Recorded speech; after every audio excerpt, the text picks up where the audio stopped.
Welcome back to More Than a Statistic. I would now like to introduce you to Ash Rathwell.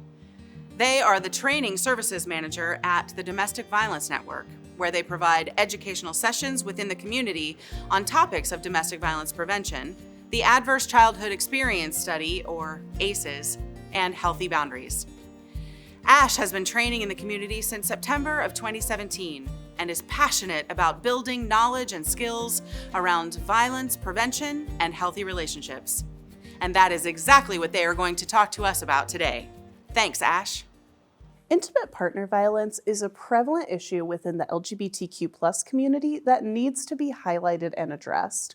It's important to know that at the root of intimate partner violence is power and control, and the various forms of abuse that take place in intimate partner violence situations are ways in which the person causing harm is attempting to gain and maintain power and control over another person in the relationship. The forms of abuse that can occur in these situations can often look a lot of different ways. Physical abuse is a form of abuse that can occur in intimate partner violence situations. However, someone can be experiencing intimate partner violence regardless of if physical abuse is present or not. Other forms of abuse include emotional, psychological, financial, reproductive coercion and birth control sabotage, as well as digital abuse and stalking. When considering how intimate partner violence impacts the LGBTQ+ community, it's important to recognize that there are unique forms of abuse an individual could experience as an LGBTQ+ person, on top of typical forms of abuse. Outing or threatening to reveal someone's sexual orientation and/or gender identity is a harmful form of abuse that could make someone fearful of leaving a violent situation. Oftentimes, when a threat of outing is occurring, it's because that person knows that there are people in the survivor's life that they are fearful of sharing their LGBTQ+ identity with. Spreading rumors and misinformation about the victim or survivor within the local LGBTQ+ community is another unique form of abuse and a method of isolation. Abuse relating to an individual's LGBTQ+ identity is another unique form of abuse, such as refusing to use someone's chosen name or pronouns and misgendering or deadnaming them as a way to cause harm.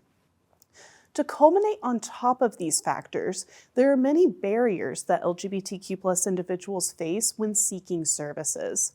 One major barrier is the lack of education around these issues.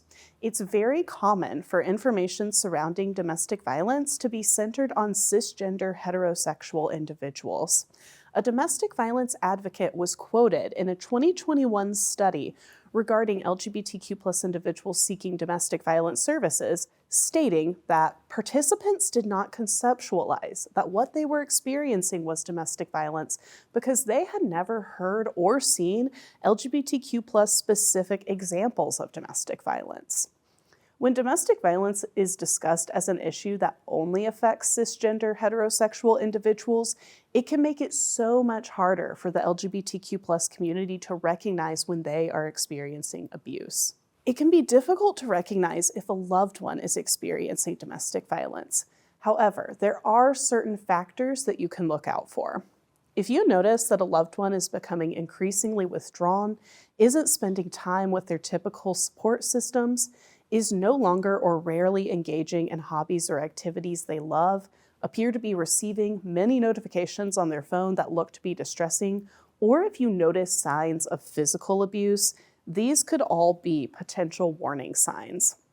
If you want to check in with someone because you fear they may be experiencing this, keep these things in mind. Try to avoid terms like domestic violence or abuse, because if the individual hasn't defined their experience as domestic violence or abuse, then those terms could cause a wall to go up. It's important to be calm and share the changes in behavior that you have noticed with them, and ask if everything is okay.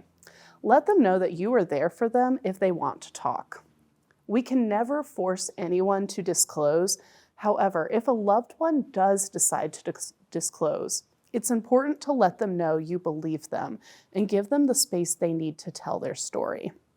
Asking them, how do you want to handle this situation, can help empower the individual, and offering to help them navigate the services available in the community can be a great way to support them. Everyone deserves love, respect, and safety in their relationships, no matter what.